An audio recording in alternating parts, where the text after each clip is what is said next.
د تاکال تاڼې په حدود کې یو ډېره زیاته دردناکه پیښه شوې ده. په کورنیو جګړو باندې یو سړی لګي شوی دی او خپل ځوان زلمی زوی چې کوم دی هغه یې وژلی دی. د پولیس وینا دا ده چې دې ملزم ګرفتار کړی دی.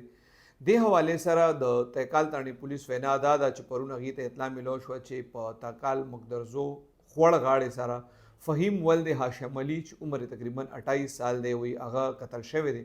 پولیس وایي چې کله دوی لاړل نو واقعي فهیم چې کوم دی د باندې فایرنګ شوی و دی مړو. بیا دغه کور والا خلک چې کوم دي ای ویلي دي چیرې د فهیم خپل پلار هاشم علي سره جګړه شوې وه او په هغه جګړه کې د پلار غوسه شو د خپل زوی وویشتو دی مړ دی. وجه چې کوم ده پولیس بیانه کړې د هغه وایي د دوی کورنۍ سره جګړه کورنۍ جګړې به کېدې په هغې باندې د پلار یې لګي شوی دی د زوی ویشتی دی. پولیس یې د پلار ګرفتار کړی دی. پولیس وینا دا ده چې د دې ملزم نه باید تفتیش وکړي. ابتدایي چې کوم خبره ده نو هغه هم دغه ده چې یاره په کورنیو جګړو باندې دا سړی غوسه شوی دی او خپل زوی وژلی دی. پولیس وایي مزید هم د ملزم نه تفتیش روان دی.